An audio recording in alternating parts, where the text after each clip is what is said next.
temperatures, down south at least, predicted to soar through the 30s by the middle of the week.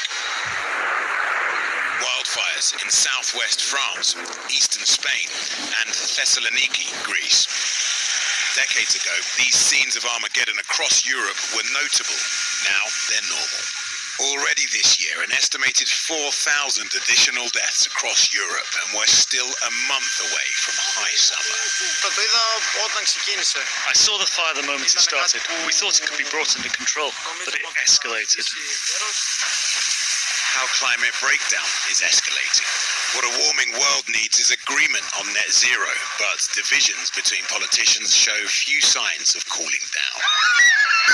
It was already dangerously hot on the US East Coast this week, but warnings of lightning sent revelers sprinting for cover in DC for yesterday's 250th birthday party. 2.5 centuries of America going its own way. Particularly under climate skeptic President Trump's America First agenda. His speech to the nation delayed by electrical storms a few days after his energy secretary announced they were cutting support for new clean energy projects. On July 4th, we will end the subsidies for wind and solar. But the US is increasingly an outlier, and global energy policy tells a different story. While Trump's bombing of Iran has wreaked havoc with volatile fossil fuel markets, record recent investment into locally generated renewables mean they've never been cheaper. Last year, enough clean energy was produced to meet the growth in electricity demand across the entire world. Floods in China today, the world's biggest energy producer and consumer, is where the biggest changes are happening, leading the world in green electricity production. The global direction of travel, net zero, not a question of if, but when. But climate breakdown cares not a jot for borders. Politics is struggling to keep up. The Conservatives arguing the transition should slow down. We still want to invest in renewable energy where it makes financial sense to do so, be it nuclear or offshore wind, but also we think it's right to drill for gas reserves in the North Sea. We currently import half our gas at the moment, much of it from Norway, who drill in the North Sea and create jobs from that and get tax receipts from that. We think it's silly for us to be importing gas when we can produce it ourselves. Scientists agree we are without doubt bearing witness to hundreds of years of pumping carbon into the atmosphere. UK temperature records smashed again and again, public transport grinding to a halt, excess deaths of elderly and infirm, and an NHS that is now struggling to cope in summers as well as winters. Well, earlier I spoke to the Health Secretary, James Murray, and I began by asking him if the NHS is prepared for more hot weather. It is more difficult to deal with situations where you've got a heat wave than it is when the temperature is more normal.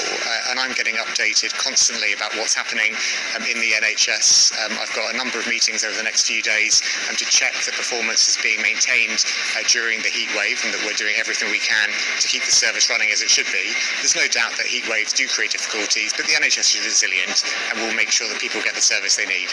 What about long-term adaptations to our changing climate? Well, look, I think that we can see there are far more incidences of heat waves now than we used to. Certainly when I was growing up, this kind of weather was much more unusual than it is now. We need to build that resilience, and that's part of adapting the way that we operate as a country, the way our public services work. Broader than the NHS, there are suggestions again today that Ed Miliband's may be the new Chancellor.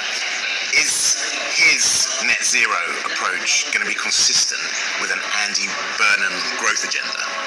Well, that's for Andy to answer. I think when I look at what Andy's been talking about, he's been setting out a lot of his vision, his sort of hopeful, optimistic vision of what he wants to do as Prime Minister. And a crucial part of that is devolution. It's about giving more power to local people. I know that when you have power at a local level, you can take decisions which are more attuned to the people that you serve. So I think that drive to get more power locally is really good for the country. Do you think a Miliband-Burnham duo is going to go down well with our friends in America, given J.D. Vance overnight saying that we have been consistently failed in this country by political leadership? Well, I read some of the comments by J.D. Vance, and I think he actually gave space to Andy, saying he wants Andy to succeed, and that's what I want to. Even if it means less drilling and more windmills? Well, look, I'm not going to get into the position of being a spokesperson on every issue for Andy. He hasn't become Prime Minister yet, but I can point to what he said about the focus on making sure that people right across the country, in every postcode of the country, have hope and have a better life.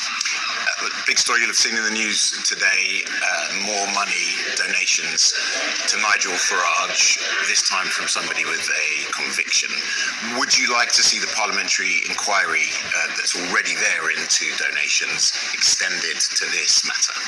Well, look, it's really troubling. I've just seen the details in the papers overnight, and I think, it really shows that Nigel Farage has questions to answer, serious questions to answer. This is becoming a bit of a pattern for him. He seems to have a very flexible relationship with transparency, to put it mildly, and I think he's got serious questions to answer.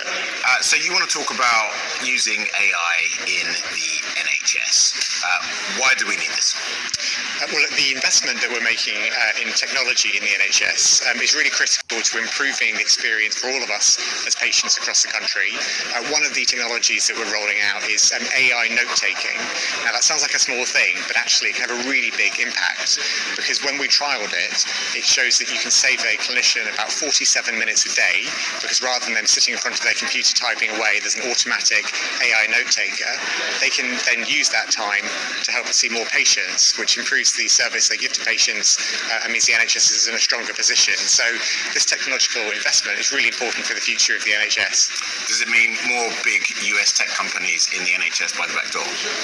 Well, look, I want to see more British companies bidding for and winning NHS contracts. I think that would be a good thing for the country. It would be good in terms of people's trust in the system to have more British firms involved. I think it would be good for our AI and technological sovereignty as a country, and it would be good for jobs as well, because the more we can support British firms, the better it is for jobs in every part of the country. Will Palantir be welcome? Well, look, Palantir currently have a contract with the NHS.